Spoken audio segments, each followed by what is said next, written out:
സാംസ്കാരികപരമായിട്ടും മതപരമായിട്ടും ആചാരങ്ങളും അനുഷ്ഠാനങ്ങളും പൂജാതികരണങ്ങളും എല്ലാം ഉള്ളത് അമ്പലമാണത്. അപ്പോൾ ഹിന്ദുവിൻ്റെ അടുത്ത് കയറി കളിക്കാൻ അങ്ങനെ സമ്മതിക്കും നമ്മൾ? നമസ്കാരം, മലയാളി വാർത്ത ഇൻസൈഡിലേക്ക് സ്വാഗതം. നെയ്യാറ്റിൻകരയിലെ സമാധി പ്രശ്നം നമ്മുടെ കൈവിട്ടു പോകുന്ന കാഴ്ചയാണ് ഇപ്പോൾ മുന്നിൽ. ഇപ്പോഴിതാ മിക്ക ദേശീയ മാധ്യമങ്ങളുടെ പ്രതിനിധികളും നെയ്യാറ്റിൻകരയിൽ എത്തിക്കഴിഞ്ഞു. അന്തർദേശീയ മാധ്യമങ്ങളുടെ പ്രതിനിധികളും നെയ്യാറ്റിൻകരയിലേക്ക് എത്തുന്നു. ഒരാളെ കൊലപ്പെടുത്തി സമാധിയാക്കിയാൽ പിന്നീട് സമാധി പൊളിക്കാൻ കഴിയില്ല എന്ന് വീട്ടുകാരും ഒരു വിഭാഗം നാട്ടുകാരുമൊക്കെ കടുംപിടുത്തം നടത്തിയാൽ ഇവിടെ നിയമം നോക്കുകുത്തിയാകും. നെയ്യാറ്റിൻകരയിൽ നിയമത്തെ നോക്കി പരിഹസിക്കുകയാണ് ഒരു കൂട്ടം ആളുകൾ. നെയ്യാറ്റിൻകര ഗോപന്റെ കല്ലറ പൊളിക്കാൻ അനുവദിക്കില്ല എന്ന് ഭാര്യയും മക്കളും കടുംപിടുത്തം പിടിക്കുമ്പോൾ വെട്ടിലാകുന്നത് പോലീസും ജില്ലാ ഭരണകൂടവും തന്നെ. കുടുംബം പറയുന്നത് അനുവദിച്ചാൽ സംസ്ഥാനത്തിന് സമാധികളുടെ പൂരമായിരിക്കുമെന്ന് സോഷ്യൽ മീഡിയ. വീട്ടിൽ വെച്ചുള്ള മരണങ്ങൾ പലപ്പോഴും പോലീസിന് തലവേദന സൃഷ്ടിക്കാറുണ്ട്. വീട്ടിൽ വെച്ചുള്ള മരണങ്ങൾ സാധാരണ പോലീസിന് തലവേദനകൾ സൃഷ്ടിക്കാറുണ്ട്. ഇത്തരം അവസരങ്ങളിലൊക്കെ പോസ്റ്റ്മോർട്ടം നടത്തി കൃത്യമായ മരണകാരണം കണ്ടെത്തുകയാണ് പതിവ്. നെയ്യാറ്റിൻകരയിൽ സംഭവിക്കുന്നത് ഇതിന് നേർ വിപരീത കാര്യങ്ങൾ. ഗോപന്റെ ഭൗതിക ശരീരം കുടുംബാംഗങ്ങളല്ലാതെ മറ്റാരും കണ്ടിട്ടില്ല. ഈ സാഹചര്യത്തിലാണ് കടുത്ത ദുരൂഹത നാട്ടുകാർ ആരോപിക്കുന്നത്. നോട്ടീസ് നൽകി നിശ്ചിത ദിവസത്തിനുള്ളിൽ കല്ലറ തുറന്ന് ഫോറൻസിക് പരിശോധന നടത്താനാണ് ജില്ലാ ഭരണകൂടം നടപടികൾ സ്വീകരിക്കുന്നത്. ഇന്ന് ജില്ലാ കളക്ടർ വീണ്ടും കല്ലറ പൊളിക്കാൻ ഉത്തരവ് നൽകും. എന്നാൽ സമാധി പീഠം തുറക്കുന്നത് തടയണമെന്നാവശ്യപ്പെട്ട് കുടുംബം ഹൈക്കോടതിയെ സമീപിക്കുകയാണിന്ന്.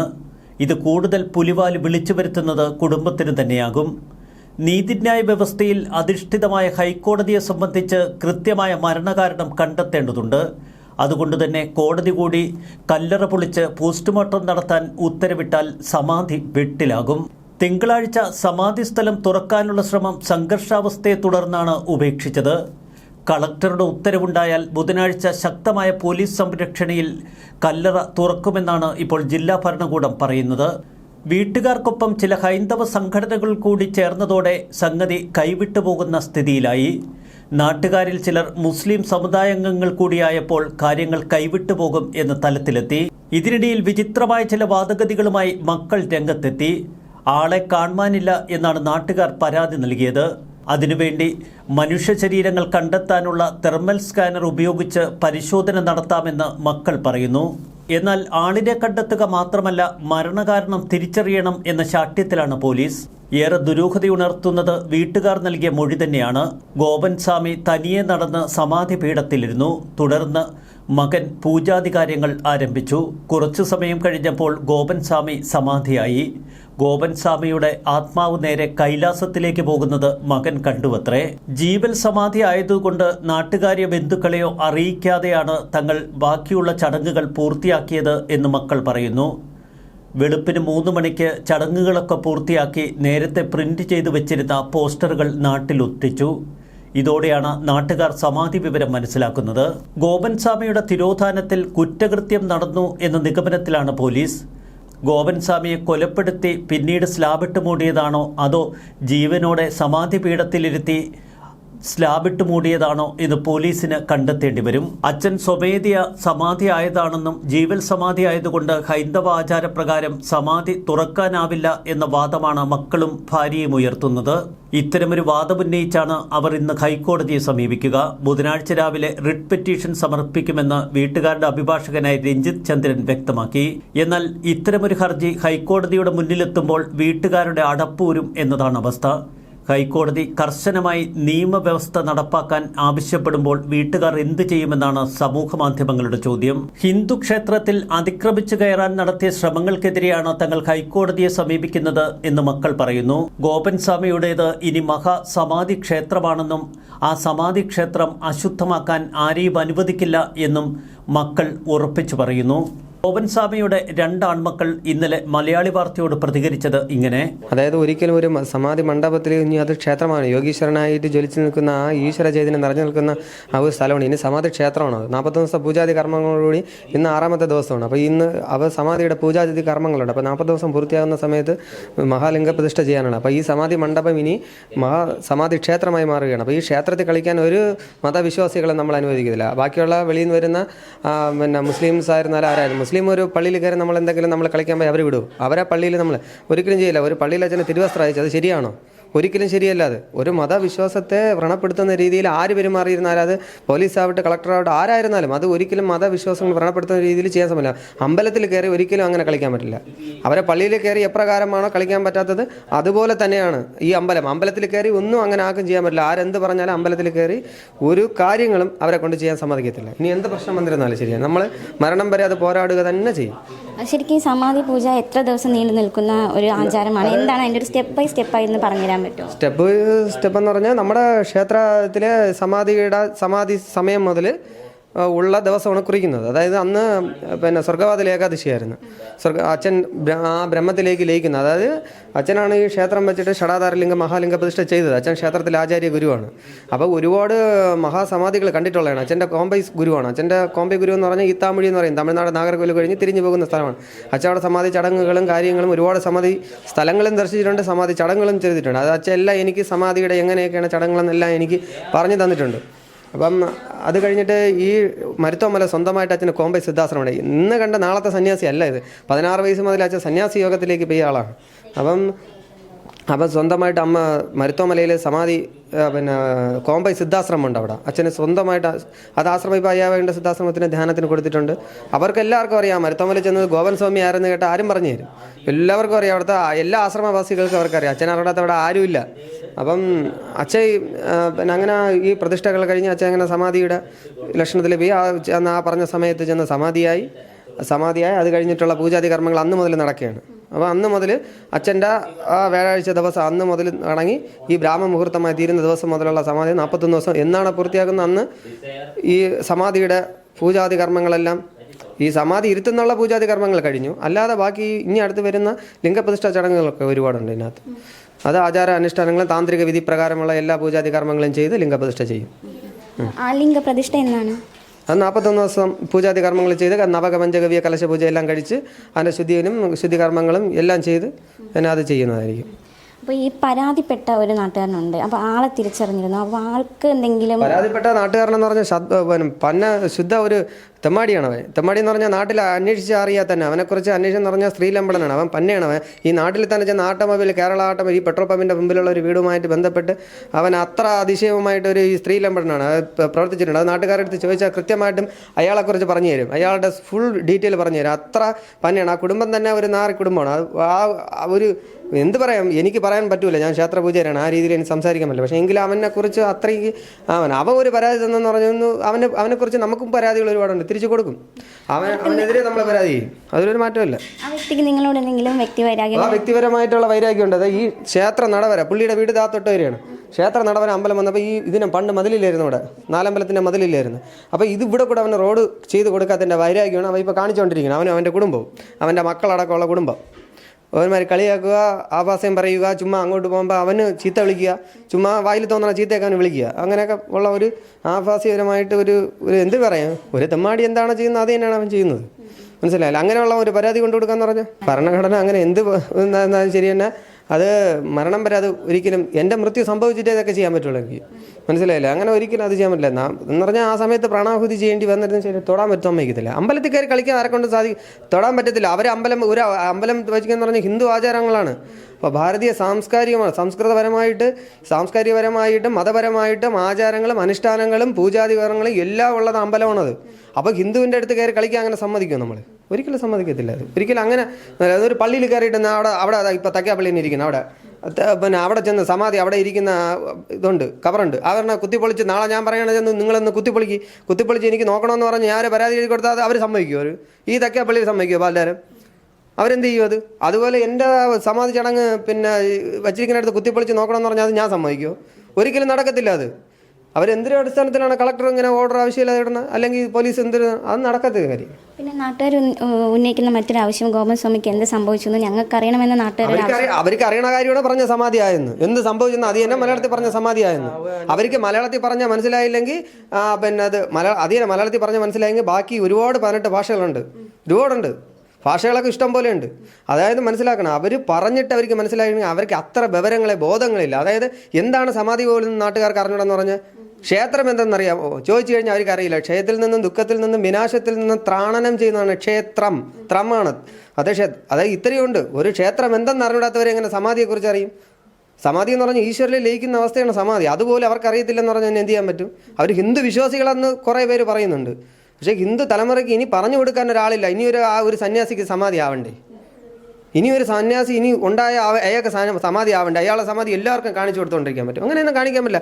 സമാധി എന്ന് പറഞ്ഞാൽ ഈശ്വരനെ ലയിക്കുന്ന സമയത്ത് നമ്മൾ തന്നെ ഷടാധാര ലിംഗപ്രതിഷ്ഠ ചെയ്യുന്നു. ഇതിലിവിടെ നടന്നത് എന്താണ് പ്രശ്നം എന്ന് പറഞ്ഞിട്ട് RDO ഞങ്ങൾ ഇവിടെ വന്നതിന് ശേഷം ഞങ്ങളടുത്ത് ഒരു മറുപടിയും അമ്മയോടടുത്തോ എൻ്റെ അടുത്തോ അനിയൻ്റെ അടുത്തോ അല്ലെങ്കിൽ നമ്മുടെ അനിയൻ്റെ ഭാര്യ അടുത്തോ ഒന്നും ചോദിച്ചിട്ടില്ല RDO. അത് കഴിഞ്ഞിട്ട് കളക്ടറും ഞങ്ങളടുത്ത് ഈ വക കാര്യങ്ങളൊന്നും ഞങ്ങളടുത്ത് ചോദിച്ചിട്ടില്ല. കാര്യം ഇവിടെ നടന്നത് എന്താണ് പ്രശ്നം, എന്താണ് അതൊരു സമാധി സ്ഥലത്ത് ഇങ്ങനെ ഇത്രയും ഒരു പ്രശ്നങ്ങൾ ഉണ്ടാവാനായിട്ടുള്ള കാരണം എന്താണെന്ന് ഇതുവരെയ്ക്ക് അന്വേഷണം നടത്തിയിട്ടില്ല. അത് തെറ്റായിട്ടുള്ള ഒരു കാര്യം തന്നെയാണ്. ഈ ഒരു തെറ്റായിട്ടുള്ള കാര്യം വെച്ചിട്ട് ഈ ഒരു സത്യസന്ധമായിട്ട് കൊണ്ടുപോകുന്ന ഈ അമ്പലത്തെ ഇല്ലാതാക്കാനായിട്ട് ഹിന്ദു ഐക്യവേദി ഒരിക്കലും അതിന് സമ്മതിക്കത്തുമില്ല. ഇപ്പോൾ ഞാൻ ഒരു കാര്യം പറഞ്ഞു തരാം. ഞാൻ ഫസ്റ്റിലെ പറയണ ഞങ്ങൾ പറയുന്ന കാര്യങ്ങൾ സത്യസന്ധമായിട്ട് തന്നെ ലൈവായിട്ട് ഇടണം. അതിൽ ഒരു എഡിറ്റിങ്ങോ കട്ടിങ്ങോ ഒന്നും പാടില്ല. കാര്യം എന്ന് പറയുമ്പോൾ ഇതൊരു ദേവാലയമാണ്. കാര്യം അവരവരുടെ മതത്തെ, ഇപ്പോൾ ഒരു മുസ്ലിം ആയാലും അവരുടെ മതത്തെ വിശ്വസിക്കുക. അത് വിട്ട് മറ്റുള്ള മതത്തിലേക്ക് എതിർപ്പ് പാടില്ല. അതേപോലെ ക്രിസ്ത്യൻസ് അവരുടെ മതത്തെ വിശ്വസിക്കുക, അവർ മറ്റുള്ള മതക്കാരെ എതിർപ്പ് പറയാൻ പാടില്ല. അതുപോലെ ഹിന്ദുക്കളും അവരവരെ മതത്തെ വിശ്വസിക്കുക, അവരും മറ്റുള്ള മതക്കാരെ എതിർപ്പ് പറയാൻ പാടില്ല. അതായിരിക്കണം സമാധാനപരമായിട്ടുള്ള ജീവിതമാണ് ദൈവവിശ്വാസം എന്ന് പറയുന്നത്. അല്ലാതെ വൈരാഗ്യ ബുദ്ധി മനോഭാവത്തോടെ ജീവിക്കണമെന്ന് വിചാരിച്ചു കഴിഞ്ഞാൽ ഒന്നിനും ഒരു പരിഹാരമുള്ള കാര്യങ്ങളല്ല. അതുകൊണ്ട് ഞാൻ പറയുന്നതെന്ന് പറഞ്ഞു കഴിഞ്ഞാൽ ക്ഷേത്രത്തിൽ അതിക്രമിച്ച് കയറി നമ്മുടെ ഹിന്ദുത്വത്തിനെ നശിപ്പിക്കാനായിട്ട് ആണ് ശ്രമിച്ചിട്ടുള്ളത്. കാര്യം അത് ഒന്നാമത്തെ കാര്യം എന്ന് പറഞ്ഞു കഴിഞ്ഞാൽ ഇത്രയും കാര്യങ്ങൾ പ്രശ്നം ഉണ്ടാക്കാനുള്ള കാരണം എന്ന് പറയുന്നത് നായരുടെ അമ്പലം ഇന്നും പൊളിച്ചു മാറ്റണമെന്ന് മുസ്ലിങ്ങൾ പറയുകയാണ്. ഈ മുസ്ലിങ്ങൾ ആ നായരുടെ കുളം അവർക്കത് വസ്തു വിൽക്കാൻ പറ്റുന്നില്ല. ആ വസ്തു വിൽക്കാൻ പറ്റുന്നില്ല. അതുകൊണ്ട് ഈ നായരുടെ അമ്പലം ഇരിക്കുന്നുണ്ട് ആരും വന്ന് വാങ്ങില്ല എന്നുള്ളൊരു ഇത് പറയുന്നുണ്ട്. അതുകൊണ്ട് ഒരു കാരണവശാലും ഞങ്ങൾ നായരുടെ അമ്പലം ഇനി പൊളിച്ച് മാറ്റാനും പോകുന്നില്ല. അവർ പൊളിച്ച് മാറ്റണമെന്ന് പറഞ്ഞുകൊണ്ടൊക്കെ നിൽക്കുന്നുണ്ട്. അതുകൊണ്ട് അതും പൊളിച്ച് മാറ്റാൻ പറ്റില്ല. ഇതിൻ്റെയൊക്കെ പക ഞങ്ങളടുത്ത് അച്ഛ സമാധി ആയപ്പോൾ ഇതിങ്ങനെ ചെയ്യുന്നതാണ്. അല്ലാതെ എൻ്റെ ബന്ധു ഒരു പരാതി കൊടുത്തിട്ടുണ്ടെന്ന് പറഞ്ഞു. എൻ്റെ ഒരു ബന്ധു വിശംബരം പരാതി കൊടുത്തിട്ടുണ്ടെന്ന് പറഞ്ഞു. ഞങ്ങൾ സ്റ്റേഷനിൽ പോയിട്ട് ഞങ്ങൾ ചോദിച്ചായിരുന്നു. അപ്പോൾ പേര് പറഞ്ഞു. ഞാനപ്പം പറഞ്ഞതെന്ന് പറഞ്ഞാൽ സാറ് വിശംബരൻ എന്ന് പറഞ്ഞാൽ ഞങ്ങളുടെ ബന്ധുവേ അല്ല, ഞങ്ങളുടെ ജാതിയേ അല്ല എന്ന് പറഞ്ഞു. ഞങ്ങളുടെ ജാതിയേ അല്ല. ആ പുള്ളിക്കാരനെന്ന് പറഞ്ഞു കഴിഞ്ഞാൽ ഇപ്പം നമ്മുടെ അയാളുടെ വീട്ടിലേക്ക് മാത്രം പോകാനായിട്ട് ഞങ്ങളുടെ വസ്തുവിന് വഴി കൊടുക്കാത്തതിൻ്റെ കാരണത്തിലാണ് ഇവിടെ പ്രശ്നങ്ങളും കാര്യങ്ങളും ഉണ്ടാക്കിയത്. അവർ മെമ്പറെ വിളിച്ചുകൊണ്ട് വന്നിട്ടുണ്ട്. മെമ്പറെ വിളിച്ചുകൊണ്ട് വന്ന് ഈ കാര്യങ്ങളെല്ലാം ഞങ്ങളുടെ അടുത്ത് പറഞ്ഞ് എനിക്ക് വഴി വേണം ഇതിലെന്നൊക്കെ പറഞ്ഞു. അപ്പോൾ അച്ഛൻ പറഞ്ഞതെന്ന് പറഞ്ഞു കഴിഞ്ഞാൽ ഇത് സമാധി അല്ല, ഇത് ഞാൻ ധ്യാനത്തിനിരിക്കുന്നതാണ്. ഇനി എൻ്റെ പ്രായോഗം എത്തുന്ന സമയത്ത് ഞാൻ സമാധി ഇരിക്കുന്ന സ്ഥലമാണ്. അതുകൊണ്ട് ഇത് മെമ്പർ എടുത്ത് അച്ഛൻ പറഞ്ഞ് ഇത് ഒരിക്കലും ഇതിലേക്കൂടെ ഇടിച്ചിട്ട് ഞങ്ങൾക്ക് ഒരിക്കലും വഴി തരാൻ പറ്റില്ലെന്ന് അച്ഛൻ പറഞ്ഞിട്ടുണ്ടായിരുന്നു. അജിത മെമ്പറിൻ്റെ അടുത്ത് അത് പറഞ്ഞിട്ടുണ്ടായിരുന്നു. അതുകൊണ്ട് ഹിന്ദു ക്ഷേത്രത്തെ ഇല്ലാതാക്കാനായിട്ട് ദയവ് ചെയ്ത് ഇത് ഇങ്ങനെ ഒരു പ്രശ്നം ഉണ്ടാക്കിയതിൽ നിയമപരമായിട്ട് ഒരു ഹിന്ദു ക്ഷേത്രത്തെ അതിക്രമിച്ച് കയറിയതിൽ നിയമപരമായിട്ട് അതിൻ്റെ നടപടികൾ കൈക്കൊള്ളണം എന്ന് ഞാൻ താഴ്മയെ അപേക്ഷിച്ചുകൊള്ളുന്നു. ഞങ്ങൾ പറഞ്ഞല്ലോ ഇപ്പോൾ എന്ന് പറഞ്ഞു കഴിഞ്ഞാൽ അമ്പലം എന്ന് പറഞ്ഞാൽ സത്യസന്ധമായിട്ടുള്ള ഒരു ഇതാണ്. ഇപ്പോൾ എന്തെല്ലാം ഇതുണ്ട്. ഒരെണ്ണത്തിന് ഇപ്പോൾ അവർക്ക് ആൾ മിസ്സിങ് എന്നാണ് പറഞ്ഞിട്ടുള്ളത്. ആൾ മിസ്സിങ് ആണെന്നാണ് പറഞ്ഞിട്ടുള്ളത്. ഞങ്ങൾ അവരുടെ അടുത്ത് ഞങ്ങൾ പറഞ്ഞിട്ടുണ്ട് ആൾ മിസ്സിങ് ആണെന്നുണ്ടെന്നുണ്ടെങ്കിൽ നിങ്ങൾക്ക് കാണുന്നുണ്ട് എന്തുമാത്രം സ്കാനറുണ്ട് അല്ലേ, അതിനകത്ത് ആളുണ്ടോ ഇല്ലെന്ന് സ്കാനറുണ്ട്, അത് വെച്ച് നിങ്ങൾ പരിശോധിക്കും. ഇല്ലെന്നുണ്ടെങ്കിൽ ഞങ്ങളടുത്ത് പറഞ്ഞു കഴിഞ്ഞാൽ നമ്മൾ അതിനുള്ള കാര്യങ്ങൾ ചെയ്തു തരും. പക്ഷേ സമാധി സ്ഥലത്തുനിന്ന് അവിടെ നനക്കാൻ പറ്റില്ല. കാര്യം എന്തെല്ലാം രീതിയിലുള്ള കാര്യങ്ങളുണ്ട്. പക്ഷേ അതായത് ഇപ്പോൾ എന്ന് പറയുമ്പോൾ ഞാൻ എങ്ങനെ പറയണമെന്ന് എനിക്കറിയില്ല. കാര്യം അതിനെക്കുറിച്ചൊന്നും ഞാൻ പറയണില്ല. അതുകൊണ്ട് സമാധി സ്ഥലത്തെ കളങ്കപ്പെടുത്താനായിട്ട് ഇതാരെയും ഞങ്ങൾ അനുവദിക്കുന്നതല്ല. ഹിന്ദു ഐക്യവേദി ക്ഷേത്രത്തെ സംരക്ഷിക്കുക എന്നുള്ള ഒരു ഉത്തരവാദിത്വമാണ് അവർക്കുള്ളത്. അവർ ഇതിൻ്റെ കാര്യങ്ങൾ മുന്നോട്ട് കൊണ്ടുപോകും. അപ്പോൾ അവർ തന്നെയാണ് ഇതിൻ്റെ കാര്യങ്ങളെല്ലാം മുന്നോട്ട് കൊണ്ടുപോകുന്നത്. അപ്പോൾ അവർ ഇതിൻ്റെ തീരുമാനങ്ങളെല്ലാം ഹിന്ദു ഐക്യവേദി അവർ പറയുന്നത് പോലെ ആയിരിക്കും കാര്യങ്ങളൊക്കെ. ഞാൻ പറഞ്ഞില്ലേ ഞാൻ മുമ്പ് പറഞ്ഞിട്ടുണ്ടായിരുന്നല്ലോ, സമാധിയായ സമയത്ത് ഞാൻ ജോലി സ്ഥലത്തായിരുന്നല്ലോ. അച്ഛൻ തീർച്ചയായിട്ടും സമാധിയാവുമെന്ന് 3 ദിവസത്തിന് മുന്നേ അച്ഛനോട് ഇത് അച്ഛൻ അമ്മയോട് പറഞ്ഞിട്ടുണ്ടായിരുന്നു. അച്ഛൻ സമാധിയാകുന്നതിന് മുന്നേ 5 വർഷത്തിന് മുന്നേ അച്ഛൻ ഇരിക്കാനുള്ള പത്മതളവും എന്ന് പറഞ്ഞാൽ ഇരിക്കാനുള്ളത് അതും കരിങ്കല്ലിലുള്ള സ്ലാബൊക്കെ അച്ഛൻ നേരത്തെ സെറ്റ് ചെയ്ത് വെച്ചിട്ടുണ്ടായിരുന്നു. ഒരു സന്യാസിക്ക് ഒരു സന്യാസ ജീവിതം കൊണ്ടുപോകുന്ന ആളിന് എപ്പോഴും ആഗ്രഹിക്കുന്നത് സമാധി തന്നെയാണ്. സമാധി ആയിട്ടിരിക്കാനാണ് അവർക്ക് താല്പര്യം. സമാധിയുടെ ആനന്ദം അത് പ്രത്യേക ഒരു ഇതിലാണ്, മനസ്സിലാക്കണം. അപ്പോൾ ഇതെല്ലാം സമാധിയെക്കുറിച്ച് ആൾക്കാർ മനസ്സിലാക്കണം. കാര്യം ഇതിൽ തെറ്റായിട്ടുള്ള ഒരു കാര്യങ്ങളാണ് അതിൽ വന്നിട്ടുള്ളത്. തെറ്റായിട്ടുള്ള കാര്യങ്ങളാണ്. കാര്യം പലരും ചോദിച്ചിട്ടുണ്ട് സ്ലാബിൽ കുഴിച്ചിട്ടതാണോ എന്നൊക്കെ ചോദിച്ചിട്ടുണ്ട്. സമാധിയെക്കുറിച്ച് ആദ്യം പഠിക്കുക. പഠിച്ചതിന് ശേഷം ഇങ്ങനെ പറയുക. കാര്യം എനിക്കിനി ഒരഭിപ്രായമുള്ളൂ, ദൈവത്തിന് നാമം നിർത്തിയിട്ട് എനിക്കൊന്നേ പറയുള്ളൂ. ഞങ്ങൾ പറയുന്നത് ദയവ് ചെയ്ത് ലൈവായിട്ട് ഇടുക. കാര്യം ഈ ക്ഷേത്രത്തെ കളങ്കപ്പെടുത്തിയിട്ട് ഒരു പരിഹാസപാത്രമായിട്ട് ഇതിനെ കൊണ്ടുപോകരുത് എന്ന് ഞാൻ വിനീതമായി അഭ്യർത്ഥിച്ചുള്ളൂ. 1969 കേന്ദ്ര ജനനമരണ രജിസ്ട്രേഷൻ നിയമം 1970 ജൂലൈ 1 സംസ്ഥാനത്ത് നിലവിൽ വന്നു. അന്നു മുതൽ ജനനവും മരണവും രജിസ്റ്റർ ചെയ്യുക എന്നത് നിയമാനുസരണം നിർബന്ധമാണ്. എന്തൊക്കെ മാനദണ്ഡങ്ങളാണ് ഇതിന് പാലിക്കേണ്ടതെന്ന് നിയമത്തിൽ കർശനമായി പറയുന്നു. എന്നാൽ നെയ്യാറ്റിൻകര ആറാലമ്മൂട് കാവുവിളാകം സിത്തൻ ഭവനിൽ ഗോപന്റെ മരണം ശാസ്ത്രീയമായി ഡോക്ടർ സ്ഥിരീകരിക്കുകയോ വാർഡ് മെമ്പറെയോ അറിയിക്കുകയോ ചെയ്തിട്ടില്ല. യാതൊരുവിധ നടപടിക്രമങ്ങളും ഇതിൽ പാലിച്ചിട്ടുമില്ല. 9-ാം തീയതി സ്വർഗവാതിൽ ഏകാദശി ദിവസം സമാധിയാകണമെന്ന പിതാവിന്റെ ആഗ്രഹം സാധിച്ചു കൊടുക്കുക മാത്രമാണ് തങ്ങൾ ചെയ്തത് എന്ന് മക്കൾ വിചിത്രവാദം ഉന്നയിക്കുന്നു. ഇനി ഇതുമായി ബന്ധപ്പെട്ട് 41 ദിവസത്തെ പൂജകളുണ്ടത്രേ. ഈ പൂജകൾ ഒരു അശുദ്ധവുമില്ലാതെ പൂർത്തിയാക്കേണ്ടതുണ്ട്. അതുകൊണ്ട് തന്നെ സമാധി സ്ഥലം യാതൊരു വിധത്തിലും അശുദ്ധമാക്കാൻ അനുവദിക്കില്ല. നെയ്യാറ്റിൻകര ഗോപന്റെ ഭാര്യ സുലോചന, മക്കളായ സനന്ദൻ, രാജസേനൻ എന്നിവരാണ് ഇപ്പോൾ കട്ടയ്ക്ക് നിലപാടെടുത്ത് നിൽക്കുന്നത്. ഹിന്ദു ഐക്യവേദി, വൈകുണ്ഠസ്വാമി ധർമ്മപ്രചാരണ സഭ തുടങ്ങിയ സംഘടനകളുടെ നേതാക്കളും കുടുംബത്തിന് പിന്തുണയുമായി നിൽക്കുന്നു. പോലീസ് അനുനയിപ്പിക്കാൻ നിരവധി ശ്രമങ്ങളാണ് നടത്തിയത്. പലതവണ ബന്ധുക്കളും പോലീസുമായി വാക്കേറ്റമുണ്ടായി. കല്ലറയ്ക്ക് മുന്നിലിരുന്ന് പ്രതിഷേധിച്ച സുലോചനയെയും മക്കളെയും നെയ്യാറ്റിൻകര ഡിവൈഎസ്പി എസ് ഷാജിയുടെ നേതൃത്വത്തിൽ ബലം പ്രയോഗിച്ചാണ് ആദ്യ ദിവസം നീക്കിയത്. മരണത്തിലെ ദുരൂഹത നീക്കണം എന്നാവശ്യവുമായി സ്ഥലവാസികൾ ചിലർ സംഘടിച്ചതും ചേരിതിരിഞ്ഞ് പ്രതികരിച്ചതുമൊക്കെ വലിയ സംഘർഷങ്ങൾക്കും കാരണമായി. സമാധിയാകുമെന്ന വിവരം നേരത്തെ തന്നെ പിതാവ് ഗോപൻ തന്നെ അറിയിച്ചിരുന്നതായി ഇളയ മകനും പറയുന്നു. അമ്മയോട് 3 ദിവസം മുമ്പ് അച്ഛൻ താൻ സമാധിയാകുന്ന കാര്യം പറഞ്ഞിരുന്നു. പോ ചേട്ട എന്ന് ഭാര്യ സുലോചന അന്ന് ഗോപൻ സ്വാമിയെ കളിയാക്കിയത്രേ. പിന്നീട് വ്യാഴാഴ്ച രാവിലെ 10:30 ഗോപൻ സ്വാമി സമാധിക്കായി ഷുഗറിൻ്റെയും പ്രഷറിൻ്റെയും ഒക്കെ മരുന്ന് കഴിച്ച് പിന്നീട് ഭക്ഷണമൊക്കെ കഴിച്ച് നേരെ സമാധി പീഠത്തിൽ പോയിരുന്നു. മകൻ പൂജയും തുടങ്ങി. അരമണിക്കൂറിനുള്ളിൽ സമാധി. മൂക്കത്ത് വിരൽ വെച്ചപ്പോൾ ശ്വാസം ഇല്ല എന്ന് മകൻ ഉറപ്പിച്ചു പറയുന്നു. സമാധി സ്ഥലത്ത് നടന്നുപോയി പത്മാസനത്തിൽ ഇരുന്നാണ് രാജസേനൻ സമാധിയായതത്രേ. അതിനു മുൻപ് ഏകദേശം 3 മാസത്തോളമായി കിടപ്പ് രോഗിയായിരുന്നു. പ്രാഥമിക കർമ്മങ്ങളൊക്കെ കിടക്കയിൽ വെച്ച് തന്നെ സാധിച്ചിരുന്ന ഈ ഗോപൻ എങ്ങനെയാണ് നടന്ന് എഴുന്നേറ്റ് നേരെ സമാധി പീഠത്തിൽ പോയിരുന്നത്? വല്ലാത്തൊരു ദുരൂഹതയാണ് നെയ്യാറ്റിൻകര ഗോപന്റേത്. അതുകൊണ്ട് തന്നെ ഹൈക്കോടതി കർശനമായ നിലപാടെടുക്കും എന്ന സൂചനകൾ പുറത്തുവരുന്നു. ന്യൂസ് ഡെസ്ക് മലയാളി വാർത്ത ഇൻസൈഡ്.